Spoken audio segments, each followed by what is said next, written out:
Hello and welcome back to another edition of the GSMC College Football Podcast, presented to you by the GSMC Podcast Network on this Monday, May 5th. Happy Cinco de Mayo to everyone. We've got a good show for you today. Going to talk a little bit about Michigan self-imposing a 2-game suspension on head coach Sherrone Moore. Also going to discuss the USA Today Top 25 Coaches list, kind of react to what they said, what I think. Also going to discuss some weekend commitments, some big-time pickups for some programs, as well as touch on Scott Frost going back to UCF. What does that kind of mean? What does that look like? We're going to talk about it. And then make sure you stick around for my last segment when I'm going to talk about, is Iowa State in some financial trouble? It kind of looks like they might be. But before I get into any of that, I just want to remind everyone that this show is all about you. We love hearing your comments, questions, insights, hot takes, whatever you got. We want to make this show as interactive, as exciting as possible. One easy way to ensure that you get on the air, your comment gets read, is to use a super chat feature. To do that, you can click the $ at the bottom of the chat box to send in your comment, question, opinion there. This guarantees that your message gets on the air, and it's also just a great way to support our channel and what we are doing here at GSMC. We can't do what we do without your ongoing support, and we are so grateful to have you all as a part of our community here. So the big news coming out of today is that Michigan has suspended head coach Sherrone Moore for 2 games this season. This is stemming from the Connor Stalions sign stealing scandal, I guess, during the 2023 season, where reportedly Coach Sherrone Moore, he was being investigated by the NCAA. He allegedly had deleted text messages that he had exchanged with Connor Stalions, who is the guy that was basically, at the entire center of this NCAA investigation of allegations of advanced scouting. So Sherrone Moore expected to coach the first 2 games of the season, which that includes a Week 2 matchup against Oklahoma, his alma mater. And then he's going to miss Weeks 3 and 4 against Central Michigan and Nebraska, according to a source that has been briefed on the Michigan plans around this. ESPN first reported this suspension hasn't been confirmed yet by the university or the NCAA. He had faced a level 2 charge for allegedly deleting text messages with Connor Stalions. He had said that he deleted, and there were 52 total.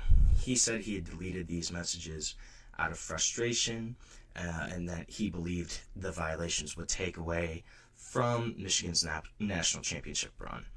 These messages were eventually recovered. And this is stemming from the entire broader case involving Michigan, involving Connor Stalions, and the NCAA. This is continuing to move probably towards a hearing in front of the Committee of Infractions. Most likely will happen at some point this summer. Reported draft of the NCAA's allegations included charges against Stalions, against Jim Harbaugh, against several assistant coaches, and the institution itself. Stalions obviously resigned from his position in 23 after kind of this whole story broke in the middle of the season, really. He was accused of coordinating a scheme where he'd collect video footage of opponents and their play signals right from the stands. He purchased tickets, and they were basically directly behind the benches of these other schools that they were playing. NCAA alleges that Michigan broke a rule prohibiting advanced scouting by collecting this video footage from dozens of games, including future potential opponents. It wasn't even teams on their schedule. It was teams that they could potentially play in the playoff as well.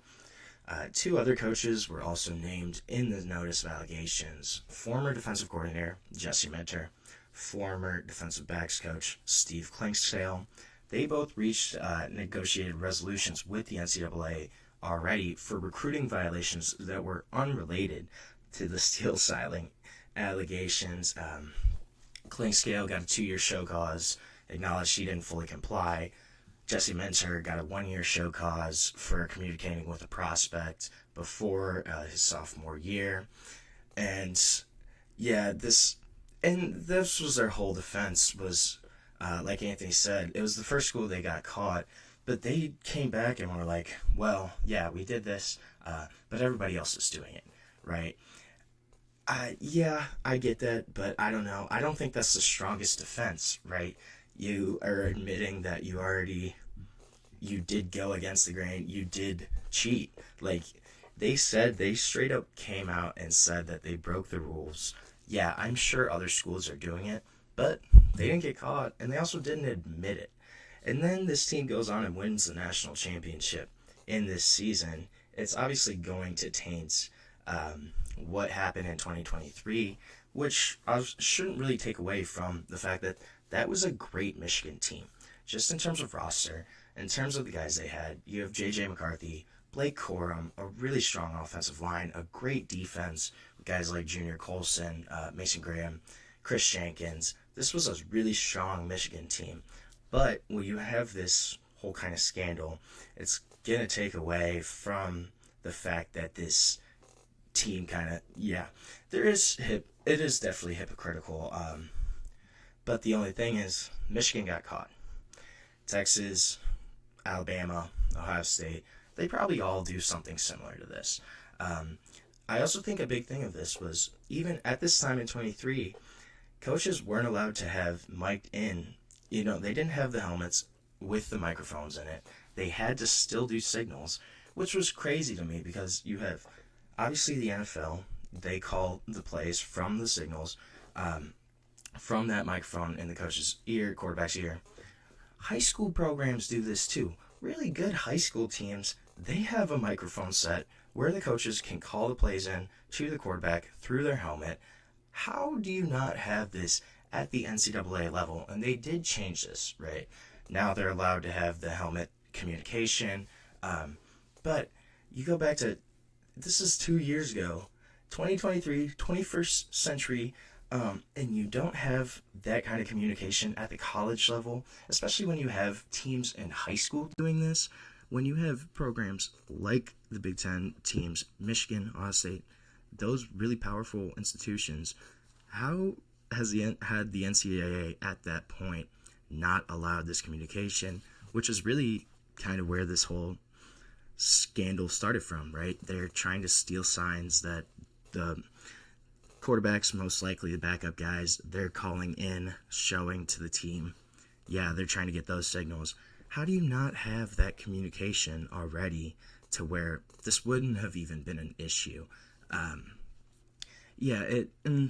This is another example of the NCAA's kind of dwindling power, right?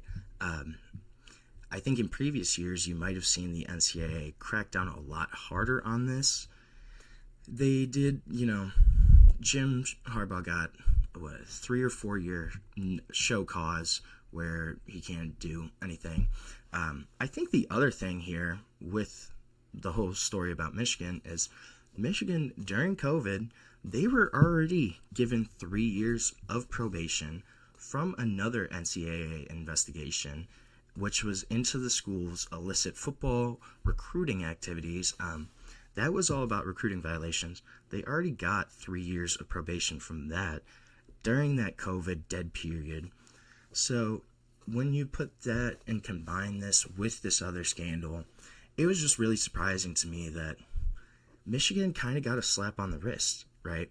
If you're looking at what happened and just how the entire season kind of played out, they still went to the national championship. They had pretty much admitted halfway through the season that they're like, yeah, we did do this.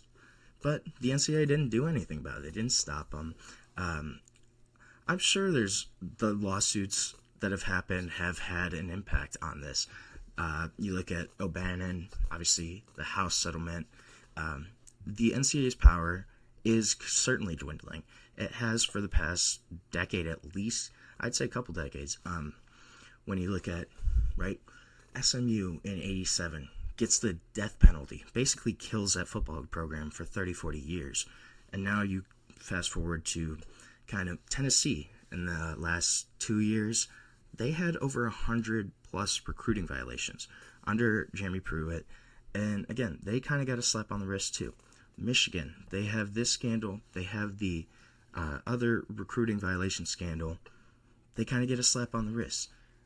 I think part of that is true. The NCAA, their power has kind of been really just cut off. They can't enforce decisions as much. I think that they're probably afraid that if they do come down really hard on a program, on a university, there's going to be backlash. There will be additional lawsuits. There's going to be something that could potentially come back on them and affect them even more negatively. So yeah, I think there's a certain aspect where the NCAA probably doesn't want to touch them yet. And I think more of the past 10, 15 years where you look at programs really aren't getting anything as much penalties. I remember like Ohio State in the Tressel era, 07, 08, they got 2 or 3 years probation from the postseason for players signing autographs. Obviously, that would never happen now in today's era of NIL. I think just the entire kind of NIL landscape has changed to where these guys are basically professional athletes, and the NCAA is still trying to figure out how to kind of deal with that. They can't really do a lot to enforce these sanctions, penalties. I wouldn't be surprised if there's some kind of new organization that kind of pops up in the next couple years where they're going to be the ones to enforce the new rules on just what the NCAA is going to do. Is there going to be contracts? Is there going to be how are they going to regulate NIL? I wouldn't be surprised if there's some kind of new organization that's going to pop up and kind of take over for the NCAA in terms of enforcement of rules, things like that, because it really seems like nobody's getting really penalized from the NCAA right now. Obviously, this investigation is still underway. We're probably going to have a hearing here in the summer of what actually the final penalties for Michigan will be. I'm not sure. We'll see what kind of happens there. But this is also a scandal that it was weird because on both sides there were people saying, hey, this doesn't really matter. Probably every big team is doing this. Why even really care? This is still a really talented football team. And then you had the other side that was really going hard at Michigan saying, hey, this is kind of a farcical championship. You basically admitted to cheating. Yeah, maybe there is cheating going on, but that other side was kind of saying, well, you actually got caught. And, it was a back and forth battle, I think. For saving the NCAA specifically, I don't know if the NFL gets involved. I think college football really wants to try to stay away with that. I don't think that just college football in general wants to kind of be dealing with the NFL in terms of, I don't think they want to become like a minor league system. It kind of wants to be their own thing. We'll see, though. That certainly could be an option. I just think the interesting thing here, too, is Michigan, they're self-imposing this. They got to pick the games. He's still going to coach the first 2 games of the season. Still get to coach against his alma mater. Kind of gets to take a little bit of a bye week against Central Michigan. Nebraska could be a little tougher for Michigan, though. But the big story here is Sherrone Moore suspended for a couple games. We'll see if it affects Michigan at all. I kind of doubt it will, but you never know.